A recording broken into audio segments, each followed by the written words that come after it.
Boa noite. Todos me escutam bem? Dá um joinha aí, vê se me escuta bem para a gente ajustar o som se precisar.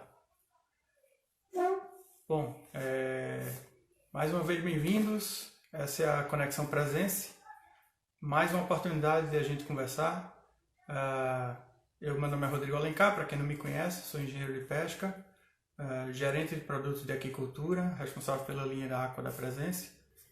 E eu queria convidar já vocês que estão entrando a já dar um clique aí no aviãozinho para compartilhar essa live, para chamar o maior número de pessoas possível e a gente conseguir fazer aqui um bate-papo bem legal. Nosso convidado de hoje, como vocês já sabem, é o presidente da Associação Brasileira de Piscicultura, Peixe-BR, é o Francisco Medeiros.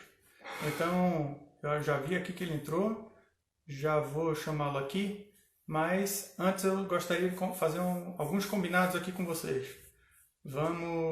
Eu vou tirar os comentários agora no início, para a gente fazer toda a apresentação inicial e tal, e depois, logo mais na frente, a gente já volta com os comentários, com as perguntas de vocês, já dentro do tema que a gente está falando e temas associados para a gente seguir aí com a live, tá?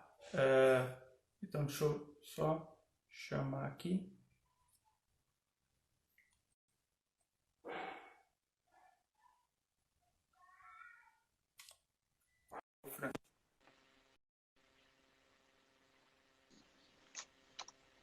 Boa noite, Francisco. Tudo Boa bem? noite, tudo bem? Estão me escutando bem aí? Tudo bom. Escuta bem?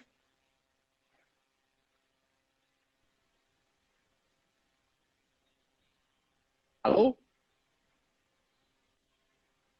Tá me escutando bem? Ok? Agora voltou. Agora Agora sim. Agora sim. vamos lá. Internet, a gente vai se adaptando aqui. Bom, É Francisco, eu correto. queria, mais uma vez, já que a gente falou mais cedo, mas eu queria agradecer você aqui ao vivo, a sua colaboração com a nossa Conexão Presente, tá? Como eu falei, muito importante a gente ser bem transparente com o que está acontecendo no mercado, trazer informação para os nossos clientes, para os produtores em geral, para que se possa tomar as decisões corretas, né? Então, eu Uhum. vou deixar você com a palavra, vou pedir para você se apresentar de forma mais completa. Eu só fiz uma breve introdução, mas para se apresentar de forma mais completa e falar um pouco da PeixeBR e quais são as ações que estão sendo feitas nesse momento, etc. Então, com você aí a palavra. À vontade.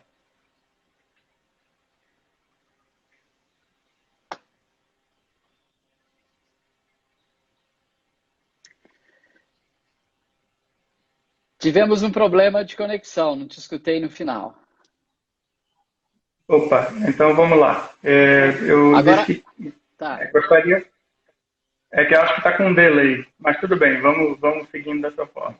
Eu quero que você faça uma breve apresentação, fale um pouco da PeixeBR e diga quais são as ações principais que estão sendo feitas pela associação hoje, né, frente às adversidades aí do mercado, para poder a gente passar por mais essa. Bom, primeiro, boa tarde, boa noite para alguns, depende da parte do Brasil, né, que nós estamos nesse momento.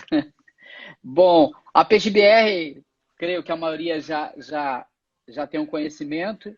É a Associação Brasileira da Piscicultura, engloba toda a cadeia de produção, como se fosse um guarda-chuva, produtores, indústria de ração, indústria de equipamentos, produtores de alevino, frigorífico, indústria de aditivos, de medicamento, ou seja, é todo mundo que está nesse barco da água, ou seja, que está efetivamente aí, faz parte desse cardume.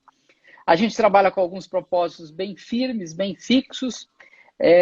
Primeiro, que o setor tenha a melhor representatividade, seja junto à sociedade e também junto ao governo. E segundo, alguns propósitos bem importantes, ou seja, a questão ambiental no Brasil é um problema que nós enfrentamos todo dia, e a questão de mercado, né? Essa é uma briga que nós estamos, uma briga boa, que é a questão tanto de aumentar no mercado interno também quanto no mercado externo, são duas ações que trabalham paralelas, no sentido de que o mundo conheça a nossa tilápia, que tem uma qualidade excepcional, e também os peixes amazônicos, e internamente para que na terça-feira, no almoço da terça-feira, nós tenhamos o nosso peixe de cultivo na mesa.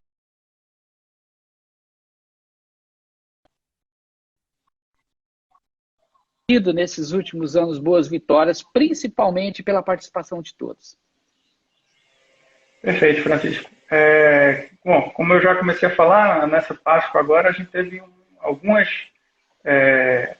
desafios a mais, né? Mas nada que, pelo menos pelo que eu entendi, pelo que eu vi, pelo que eu escutei falar, impactou, mas não impactou tanto, conseguimos passar. Então, me dá um briefing aí, um resumo de quais foram as principais ações que a associação fez junto aos órgãos competentes, junto aos governos, para manter a movimentação do setor, conseguir fazer a comercialização do peixe. Tiveram ações, eu já vou adiantar aqui, tiveram ações que ajudaram, inclusive, a gente a não deixar o produtor desabastecido de ração. Isso nos ajudou bastante também, foi fruto também de ações que a PeixeBR fez. Então, comenta um pouco aí quais foram as principais ações aí para a gente. Olha, logo no período de Quaresma, é um período que historicamente no Brasil, nós do peixe de cultivo, temos uma variação em média de incremento de produção de 30% a 50%, conforme a região. Às vezes uma cidade, um local específico sobe 100%, mas a média é 30% a 50%. E a gente trabalha com isso, seja peixes nativos ou tilápia. Esse ano, vamos dizer, no pico da Quaresma, nós tivemos a questão do Covid, e nós trabalhamos com duas demandas bem específicas para o governo federal. A primeira demanda foi uma demanda que nós fizemos diretamente para a ministra, fizemos inclusive para o presidente, que era nos ajudar para que não houvesse interrupção do fornecimento de insumos para o produtor, que é alevinos e ração, o fornecimento de matéria-prima para os frigoríficos e dos frigoríficos para os mercados. Esse foi um embate que a gente trabalhou aí durante praticamente 2 semanas. Tivemos alguns problemas bem localizados no Brasil que foram resolvidos imediatamente e o governo acampou essa ideia e realmente fez uma pressão em cima de governos estaduais e prefeitos e, como diz assim, praticamente nós não tivemos problemas com relação ao abastecimento. Isso é um resultado positivo. A segunda ação é a ação relacionado ao custeio, né? Nós sabíamos que iríamos talvez não vender o que estava projetado, e aí pedimos imediatamente que houvesse a liberação de custeio para a manutenção do peixe que sobrou, mas sem exigência do licenciamento ambiental. E isso é um trabalho que a gente está até hoje, ou seja, diariamente. Só para vocês terem ideia, faz uns 15 minutos que eu acabei de conversar com o secretário sobre isso. A gente conversa diariamente com o secretário Seife, com o diretor Maurício, e com a própria ministra, a gente tem feito comunicados para ela para trabalhar junto ao Banco Central para não ter essas exigências. Já tivemos vitória, o Sicredi do Paraná já não está exigindo mais o licenciamento ambiental para a liberação desse custeio, para financiamento sim, e nós vamos continuar fazendo isso todo dia, ou seja, amanhã começamos de novo, paramos na sexta-feira à noite e começamos na segunda-feira. E a última demanda é a demanda do PiscoFins, é um projeto, uma demanda antiga do setor, estamos trabalhando também diariamente, esse especificamente começamos hoje, porque segunda-feira não funcionou Brasília, que é a aprovação do projeto 6418/2019 do deputado Luiz Nishimori para a isonomia do PiscoFins da ração de peixes com aves e suínos. Temos evoluído, estamos fazendo uma campanha para que se coloque em votação, mas o momento é esse, é o momento de trabalhar e trabalhar um pouco mais. Muito bom. Bom, eu queria só fazer 2 comentários aí, né? Primeiro, com relação à liberação do custeio, é muito importante, né? Vários produtores precisam realmente isso para passar esse tempo agora e manter a produção aí. Isso é bem importante, tá de parabéns, como sempre. Várias ações da PeixeBR têm feito nesse sentido, né, para auxiliar o produtor. Isso aí realmente é muito importante. Logicamente que a gente sabe que o licenciamento ambiental é uma ferramenta importantíssima para a sustentabilidade do setor. Mas nesse momento que a gente está vivendo a adversidade, que é impossível, inclusive regularizar hoje, porque os órgãos estão praticamente todos parados, então inclusive regularizar até licenciamento ambiental, é importantíssimo esse tipo de ação para poder não deixar o produtor na mão. Então, realmente, eu queria frisar isso aí. E outra com relação ao PIS/COFINS. É uma conversa de muitos anos já, é uma briga de muitos anos. No ano passado, falando com o próprio Maurício da Secretaria de Pesca, ele estava me falando desse grupo de trabalho, né, essa vontade de realmente colocar esse projeto para frente. A associação vem apoiando com dados, com informações, todo o setor também. Então, isso é muito importante. Somente lembrar que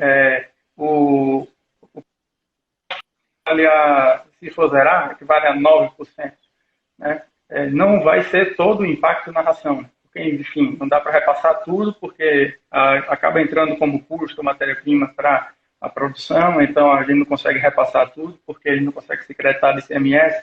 Enfim, tem outras questões aí no meio, fiscais, né? Mas, com certeza, se vier, vai ser muito bem-vindo, vai ser repassado tudo que for necessário para o produtor, para a gente poder também dar o máximo de contribuição nesse sentido para a produção. Então, mais uma vez, parabéns aí por essas ações. Bom, Francisco, um outro tema que eu tinha separado aqui para a gente falar, bom, com relação a agora, falando um pouco para frente, pensando para frente. Você já fez uma breve análise da Semana Santa, né? Passamos já. Como é que está o cenário hoje, pós-Semana Santa, em cada mercado, né? Um pouco na tilápia, um pouco no peixe redondo. O que é que você pode falar para a gente hoje do cenário da aquicultura no Brasil? Em termos de comercialização, é lógico. Isso, como você sabe, nativos e tilápia, especificamente nativos. E vamos começar pelos nativos, especificamente. Está travando um pouco. Está travando? Melhorou agora? Começa de novo, Francisco. Deu uma travada. Tá bom. Tá bom. Nós temos dois mercados no Brasil. O mercado de nativos, que é basicamente peixes redondos, tambaqui e tambatinga, e o de tilápia. E o de tilápia se divide em dois blocos. O bloco da região Nordeste e Sul. Ok? Vamos começar por nativos.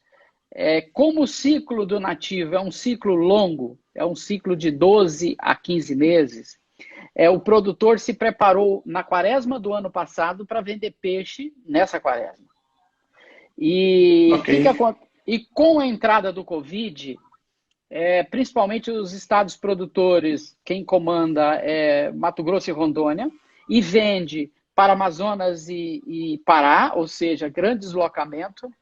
Os compradores tradicionais, com medo de não ter vendas, acabaram não fazendo seus pedidos, porque um caminhão para sair de Rondônia para chegar no Pará é 3, 4 dias de viagem.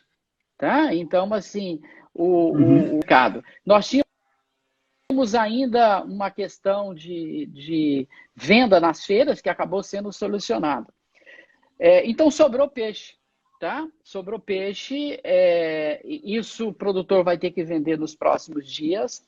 Agora, o importante, e faz parte da tua pergunta, especificamente de nativo, essa semana passada, meio da semana para cá as vendas continuaram. Ou seja, hoje mesmo eu já conversei com compradores de Goiás, de Brasília, que já estão retomando... Está travando bastante. Está travando para vocês também, pessoal? Tá.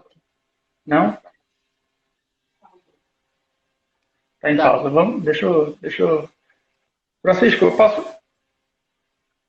Ok. Vamos lá. Volta um pouco falando da partida redonda, onde você estava comentando, por favor. Então, nas duas últimas... Vamos dizer, da semana passada e essa, era a nossa preocupação se haveria retomada das compras.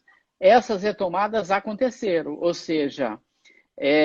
quem historicamente comprava nativos em Rondônia e em Mato Grosso, já voltaram a comprar, já estão com fluxo de carreta.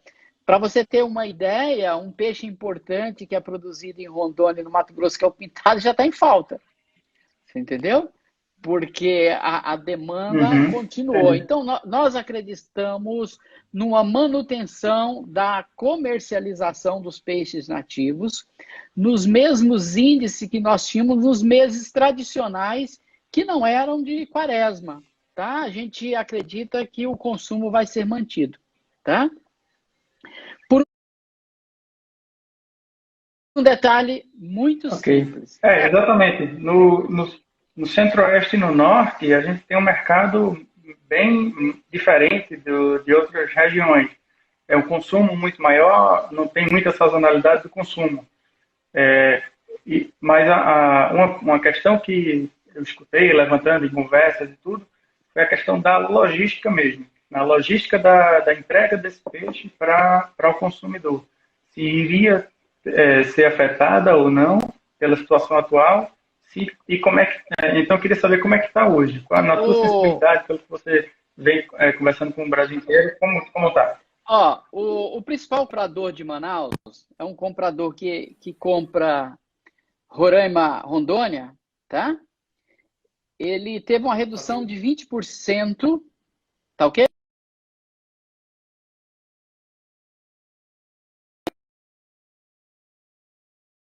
Por conta disso, de restaurante. Mas o fluxo está seguindo o normal. Ele está vendendo nas feiras, está vendendo nos mercados, ou seja, não houve uma solução de continuidade. Isso é muito bom. O mercado de Belém, especificamente, teve uma retração, mas ele já está mantendo o seu ritmo do dia a dia. Tá? Ou seja, as pessoas continuam indo no mercado comprar, nos seus pontos de vendas normalmente. Ou seja, o ritmo está voltando ao normal de compra nesses dois principais mercados para peixes nativos. Perfeito. Isso o cenário de peixe nativo, né? E na tilápia, Isso. como está? Na tilápia, vamos falar do cenário Nordeste, que nós já estamos aqui em cima, né? Então, era o que mais nós tínhamos medo mesmo do setor, porque até 2 semanas antes da Semana Santa estava parado. Houve a liberação das feiras, houve, inclusive, em Paulo Afonso, recuperação de preço. Houve falta de tilápia em Fortaleza, em algumas praças do Nordeste. Então, o mercado terminou a Semana Santa e as pessoas continuam fazendo negócios. Tá? Então, nós não tivemos um problema grave relativo a isso. É lógico que no início da quaresma deu uma freada por conta de que as cidades fecharam, mas esse já retornou. Tanto é que em Paulo Afonso a gente já não encontra tilápia grande, já está tilápia pequena. Tá? E o preço, tem produtor que antes estava praticando na região 7, 7,50, já tem venda de R$ 8 no complexo Paulo Afonso. Então, para mim, esse é o melhor sinal. E quem atua, no caso de frigoríficos, na região Nordeste, foi uma boa quaresma e continua vendendo para supermercados. Porque nós temos 2 mercados distintos, feira e supermercado. Na região Sudeste, quem dependia principalmente de restaurante, do food service, ou se adaptou há 4 semanas atrás ou continua com dificuldade. Tá?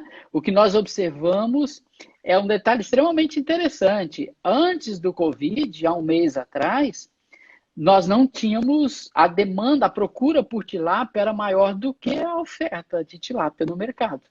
Eu estive numa semana em 2 grandes frigoríficos e no momento que eu estava lá, todos eles receberam ligação de fornecedores querendo tilápia. Eles falaram, não posso. Então, a falta da venda para o restaurante acabou regulando para os outros mercados, principalmente as redes de supermercados.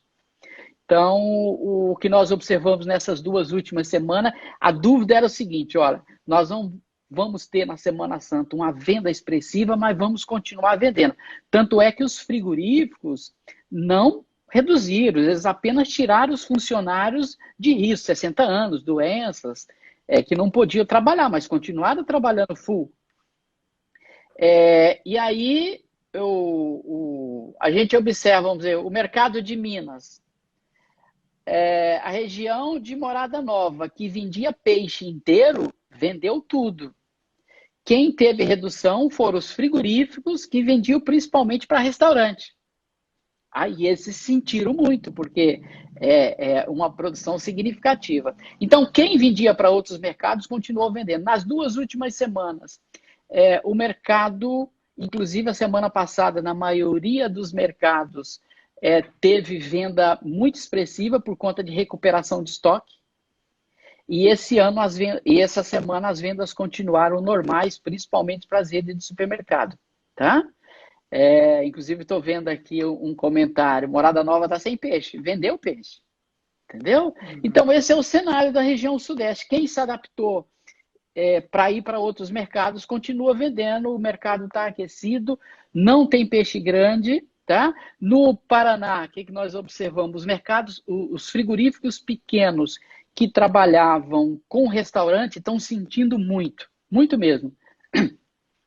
Quem trabalha com supermercados continua na comercialização. Santa Catarina vendeu muito peixe na Semana Santa, o fluxo continua normal mesmo, porque algumas cidades já começam a liberação do comércio e principalmente do Pesque Pague. Então, a gente, como diz, nós não vendemos peixes no volume que nós esperávamos, mas nós estamos trabalhando, teoricamente, dentro de uma linha de normalidade dos meses anteriores a um período de quaresma. Isso é o que a gente observa. É verdade que nós temos um ou outro produtor, uma ou outra empresa que estão passando por dificuldades por conta do foco, da localização e do nicho de mercado. Mas, no geral, ou seja, nós estamos caminhando. Outro aspecto importante. Nesse momento, as redes de mercado continuam mantendo preços.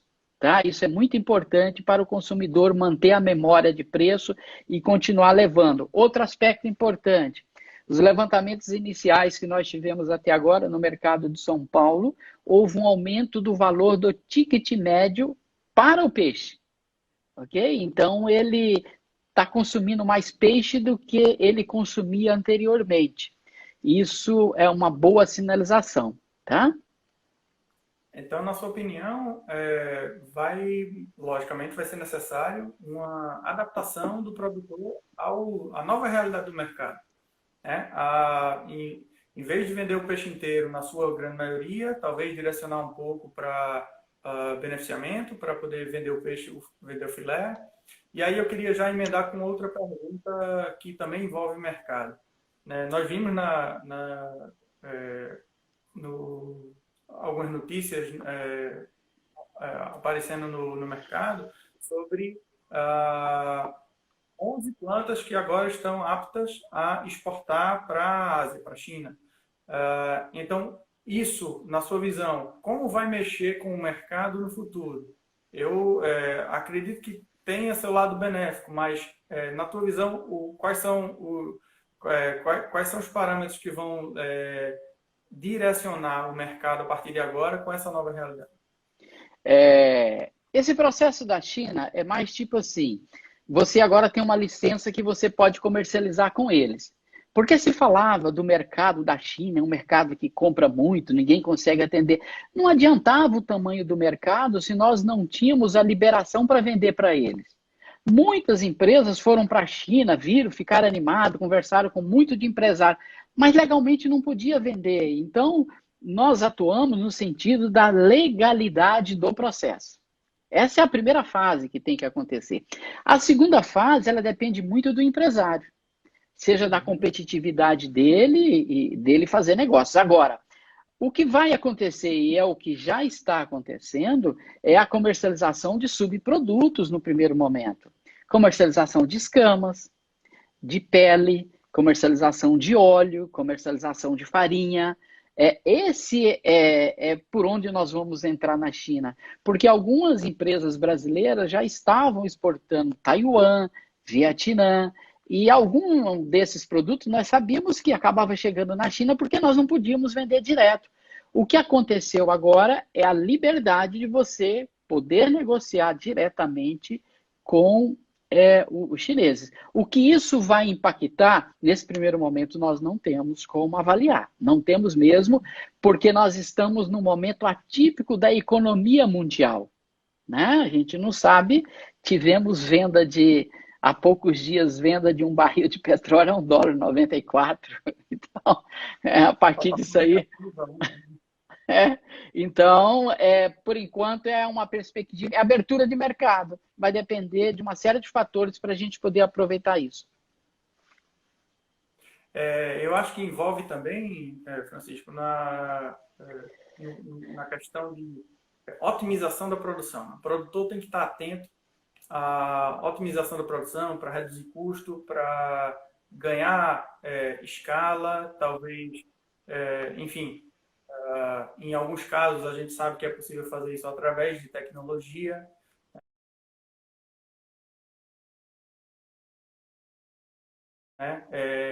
Cuidado com nutrição também com relação à mortalidade, para não ter perdas significativas. E aí você tem uma produtividade melhor e conseguir diluir custos. É lógico que isso tudo tem que estar também envolvido, né?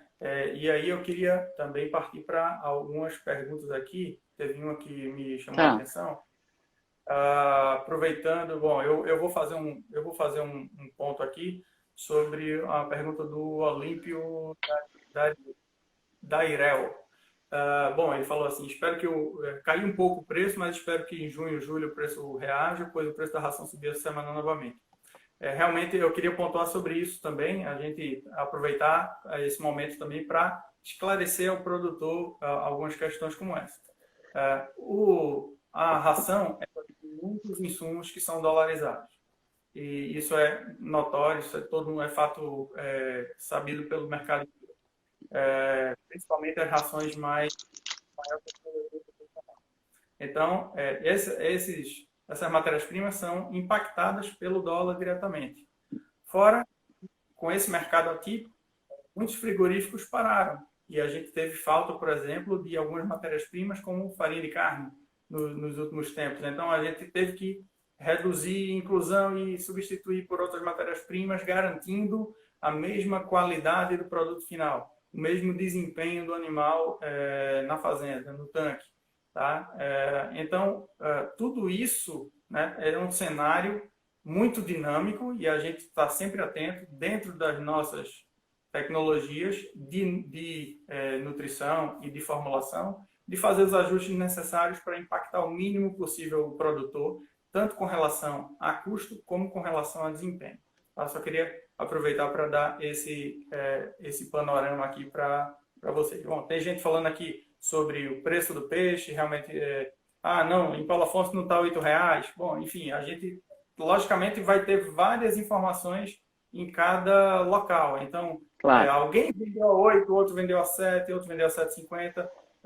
Lógico que são, muitas vezes, oportunidades que não aparecem para todo o mercado, e aí a gente acaba tomando como uma média em algum comentário, mas, enfim, levem em consideração que tudo está muito dinâmico, subindo e descendo, então, não é isso, Francisco?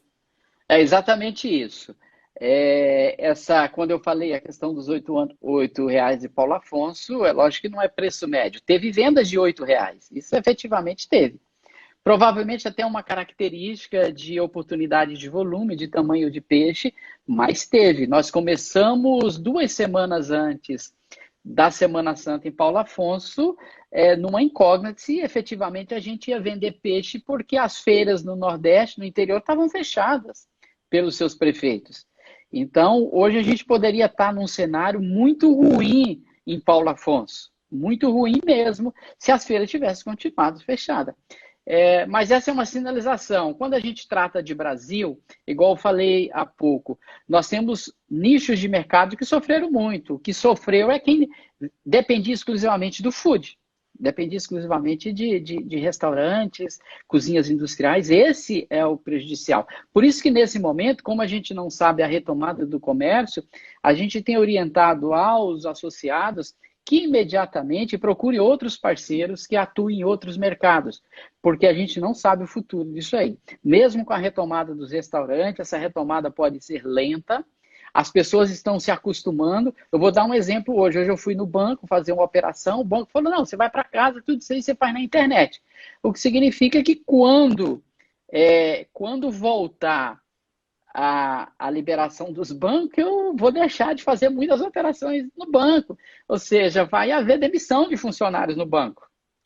Porque o cenário vai mudar, exatamente. Então, o que a gente deixa de recomendação é que as pessoas continuam comendo peixe, ou seja, mantendo peixe, e que quem não está vendendo para essas pessoas que estão comprando, refaça o teu negócio, tá? Porque provavelmente nós não teremos a retomada para o food no mesmo pico que nós tínhamos há 45 dias atrás.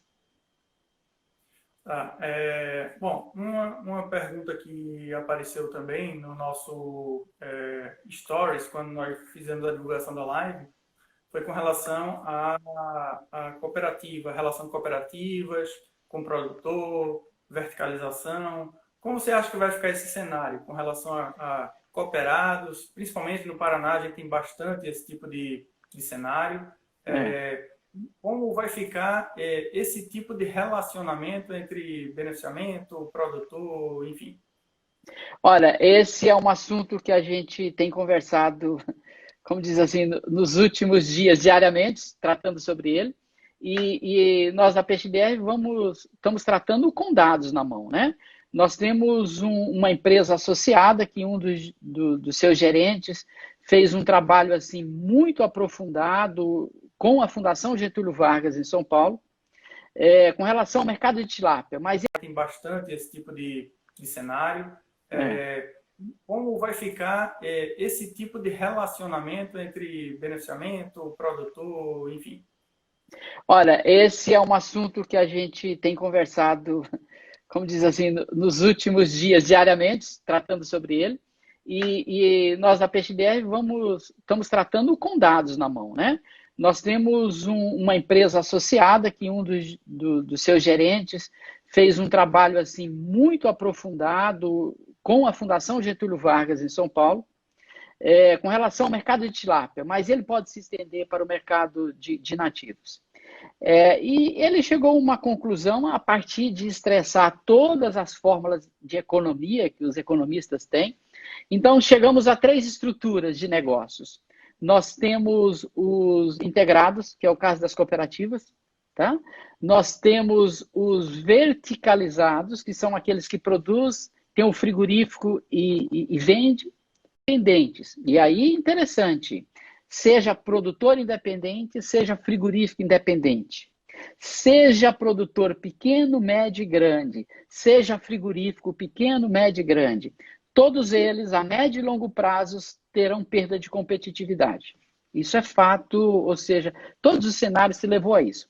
A partir disso, nós chegamos a outra conclusão. O que determina o sucesso agora não é mais o fato de você ser pequeno, médio ou grande produtor, mas a forma que você se organiza, tá? Vamos dar um exemplo. No caso especificamente da tilápia, das 3 maiores empresas do Brasil, 2 são de pequenos produtores. São 2 cooperativas, que o tamanho médio é 3 hectares. Então, quem manda no negócio hoje são os pequenos produtores. Então, essa organização setorial, e aí organização para negócio, não uma organização como a gente está fazendo a PeixeBR, organização para negócio. Ela sai do discurso e passa para a necessidade da sobrevivência do negócio. Ou seja, eles vão ter que se reunir para comprar ração e insumos juntos, vão ter que se reunir para comercializar juntos, ou seja, agora é andar junto, porque nós não temos um cenário positivo para isso.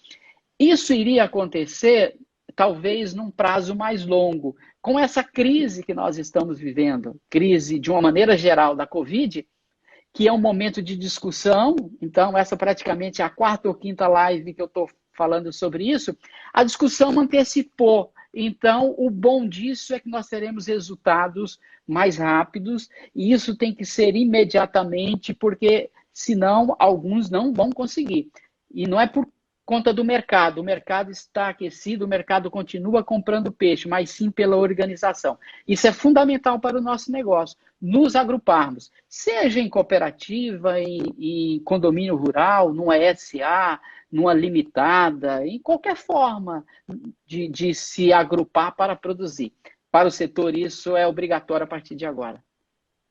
Juntar forças, né? E a gente sempre Isso. bateu nessa tecla e, inclusive, aí, falando um pouquinho também da atuação da presença no mercado, a informação correta chegando ao produtor também é muito importante na tomada de decisão.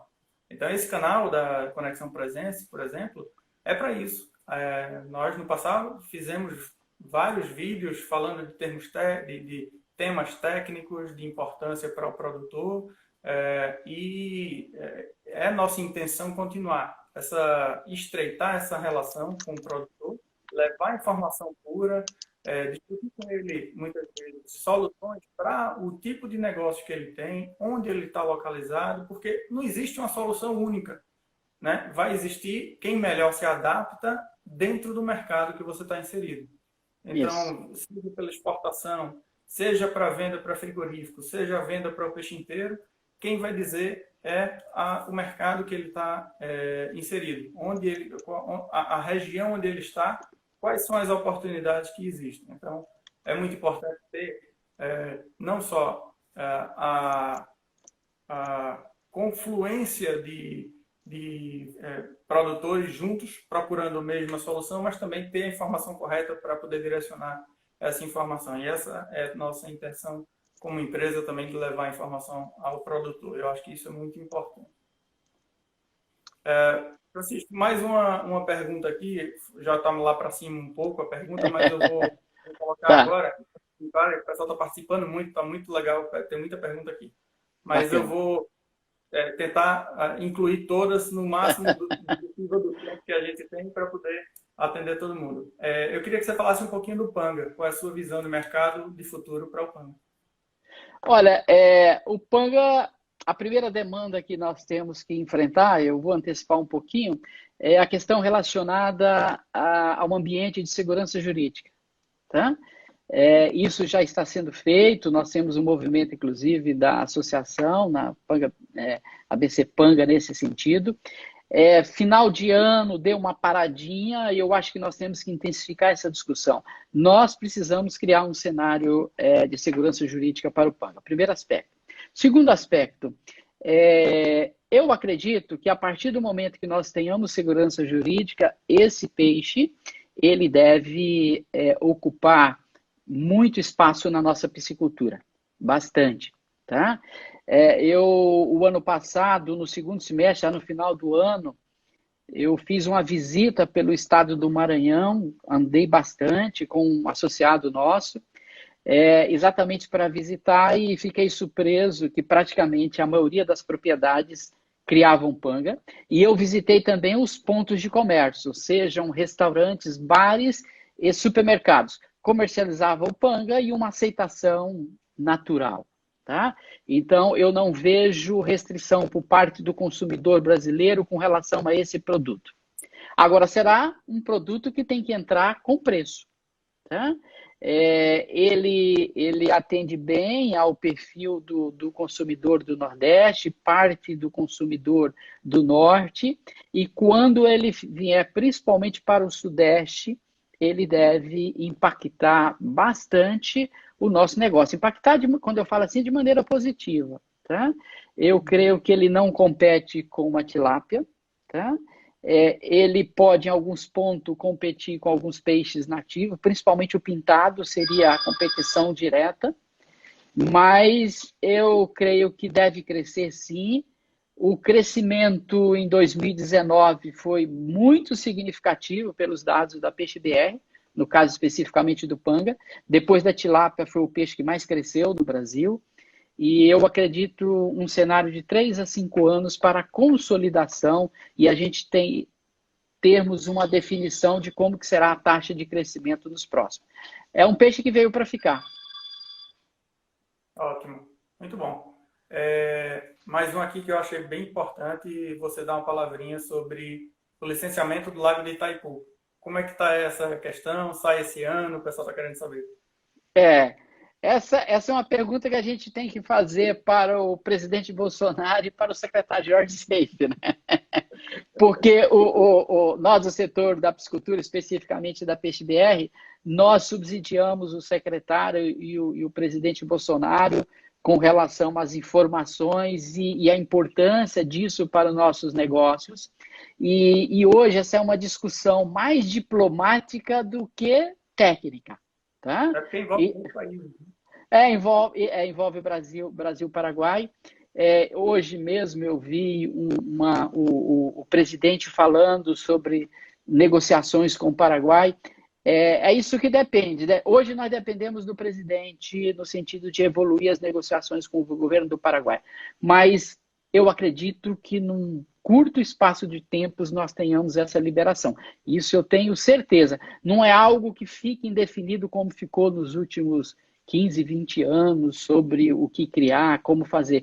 Eu acho que isso aí tipo, a qualquer momento a gente tem a notícia positiva e vai impactar muito os nossos negócios, principalmente os negócios de tilápia no Brasil, né? Porque a capacidade estimada da ANA para o lago é de 422 mil toneladas. Então, isso é a metade da produção brasileira. É quase a produção de tilápia inteira. Né? Quase a produção de tilápia inteira. E outra coisa, e na porta de quem mais sabe produzir tilápia no Brasil, que são os paranaenses. Verdade, o maior produtor nacional. O maior produtor. Isso. Bom, tem um aqui que eu vou responder rapidamente para não tomar nosso tempo sobre assuntos de mercado, que é o principal assunto aqui, mas é importante a gente também citar na parte técnica. O Mailson Saraiva estava perguntando sobre a produtividade. Qual o processo, qual o tanque mais viável, invista em quilos por metro cúbico, se fosse investir, qual recomendaria? Bom, Mailson, aí depende muito, né? Vai depender do ambiente, vai depender do capital disponível para investir, vai depender do conhecimento técnico para ser implementado na produção.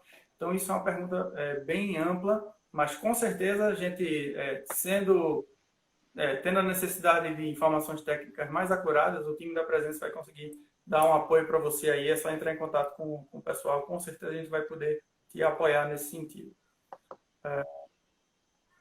Deixa eu ver mais alguma coisa aqui. Bom, deixa eu fazer enquanto eu procuro outras perguntas aqui do pessoal, deixa eu perguntar mais uma coisa, Francisco. Bom, você já falou da exportação, eu ia comentar inclusive o dólar. A previsão é que o dólar fique em patamares maiores de R$4 até o final do ano. Hoje está em 5, chegou em 5,41 até onde eu vi. Mas, enfim, isso com certeza estimula a exportação também.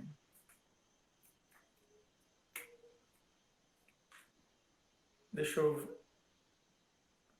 ver. Bom, logicamente que a PeixeBR depois todo ano lança um anuário com informações muito detalhadas. E lá no anuário, contribuição de todo o setor, inclusive com a visão para 2020, né? Naquele momento, quando a gente, inclusive, participei também dessa contribuição e a gente não tinha ideia do que seria 2020 realmente na prática. Mas estava todo mundo muito otimista. E agora, nesse novo cenário, na tua visão, como é que você reavalia o potencial de crescimento esse ano e para o próximo ano também, já aproveitando para adiantar também essa visão? Olha, nós tínhamos uma expectativa no início do ano de um crescimento de 2 dígitos, tá? Se continuarmos esse processo por mais tempo, nós não vamos crescer 2 dígitos. Mas uma coisa eu te garanto com certeza, nós não teremos um crescimento inferior ao que tivemos em 2019. Tá? Isso principalmente pelo alojamento que nós tivemos de tilápia até o momento. Foi um alojamento muito bom de alevinos. Nós estamos entrando num período de inverno em que, naturalmente, ocorre a redução do alojamento de alevinos. Vamos ter essa retomada lá para setembro, mas a produção está garantida, a produção está na água. Tá? Então, eu acredito que nós, na pior das hipóteses, nós mantemos uma taxa de 4 a 9% de crescimento que ocorreu em 2019. Muito bom, muito bom. Tem uma pergunta aqui sobre queda no valor da ração. É lógico que a gente, como eu falei já, né, a gente está sempre trabalhando para passar o mínimo possível para o produtor e, logicamente, quando tem queda, a gente procura repassar também, otimizando sempre a nutrição com relação à economia, para o produtor aproveitar o máximo de desempenho com o mínimo de custo, né? Isso é muito importante, tão quanto, né, o manejo correto da produção. O pessoal parabenizando aqui pelo live, obrigado a todo mundo que mandou aqui um alô e deu os parabéns e etc. A gente está fazendo isso. Ó, o Maurício Pessoa, lá do Ministério, o Francisco, está falando aqui que está parado no Paraguai, o processo lá de Itaipu. Pronto. Vamos continuar fazendo pressão. Obrigado, Maurício, pela informação. Francisco, então, a gente quer dizer que vai continuar crescendo a níveis superiores à avicultura, bovinocultura e suinocultura, na sua opinião? Vamos. Se eles não crescerem tanto, nós vamos. Nós vamos. Porque tem um fator muito importante, Rodrigo, que eu gostaria de salientar, que é a tecnologia que nós estamos embarcando, principalmente na tilapicultura, nos últimos meses, nos últimos anos. Né? Nós tivemos uma evolução tecnológica das ações muito grande, vocês são exemplos disso. Nós estamos tendo, né, um choque com relação à genética de tilápia que deve impactar nos próximos anos também. E nós estamos tendo uma revolução dentro das plantas de processamento dos frigoríficos. Nós temos hoje, quem visitou um frigorífico de tilápia há 3 anos e for num frigorífico hoje que fez investimento, é tudo diferente.